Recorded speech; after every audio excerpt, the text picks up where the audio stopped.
สวัสดีค่ะnext turn นะคะสวัสดีค่ะจอห์นนะคะเดี๋ยวจะมา present pragmatic approach GI general surgery scenario 5นะคะเรื่อง inguinal hernia นะคะ table content นะคะก็จะมีasymptomatic inguinal hernia ควรจะผ่าหรือว่า conservative นะคะ refer หรือไม่ refer นะคะแล้วก็ impact of COVID-19 pandemic on hernia นะคะคำถามแรกนะคะก็จะเป็น asymptomatic inguinal hernia นะคะควรจะ surgery หรือว่า conservative ดีนะคะก็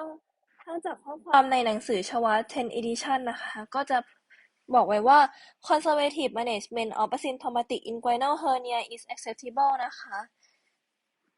ก็ขอสรุปข้อความนี้นะคะก็คือ asymptomatic inguinal hernia or minimally symptomatic เนี่ยก็คือมีอาการเพนเล็กน้อยรักษาแบบ non-operative management ได้โดยที่ไม่ได้เพิ่ม risk complication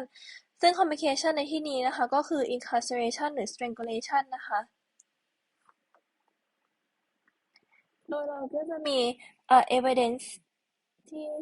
discussion เนี่ยเพื่อที่จะ support หรือว่า disprove ข้อความนี้นะคะ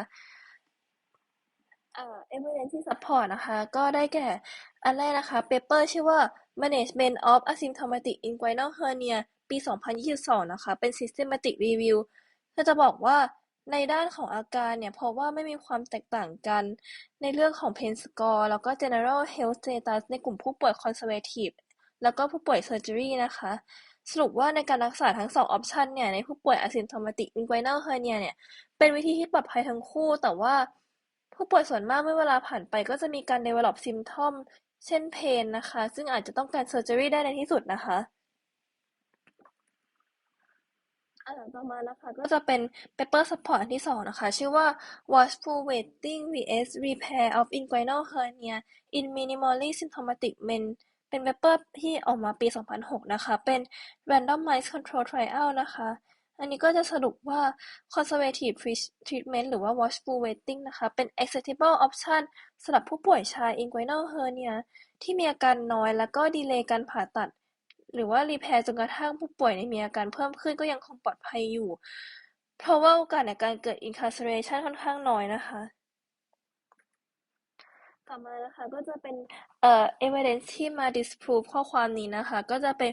อันแรกเป็น paper ชื่อว่า unintended consequences of policy change to watchful waiting for asymptomatic inguinal hernia นะคะ paper ปี2014เป็น systematic review นะคะก็การศึกษานี้นะคะเป็นการศึกษาที่พบว่าการรักษาแบบ watchful waiting หรือว่า conservative เนี่ยมีความสัมพันธ์กับการเกิด emergency condition ซึ่งจะต้องรักษาด้วย emergency repair นะคะ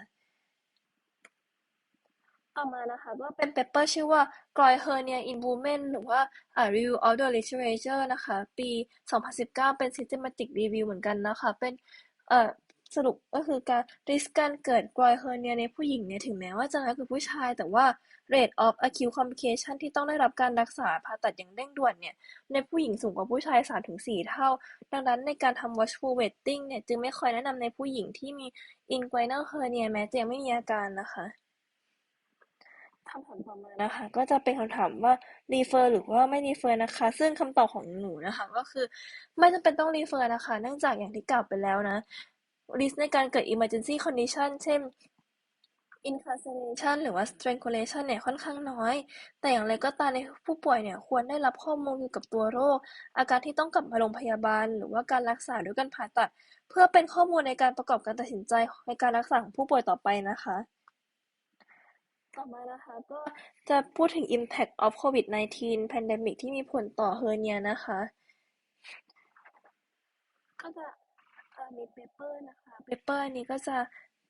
เปเปอร์ที่ออกในปี2022นะคะเป็นการศึกษาใน Swedish Healthcare Region นะคะเป็น cohort study เรื่อง COVID-19 Pandemic ส่งผลต่อ Hernia Surgery ยังไงบ้างนะคะก็จะมีอธิบายเป็นกราฟนะคะก็จะเป็นกราฟของ inguinal hernia ในช่วงแรกซึ่งเป็นช่วงก่อนที่มี pandemic of COVID-19 เว็บแรกเนี่ยมันจะมีกราฟสีเขียวอ่อนซึ่งเป็นกลุ่มCOVID-19 แล้วก็สีเหลืองที่เป็นกลุ่ม control เนี่ยจะเป็น emergency surgery นะคะแล้วก็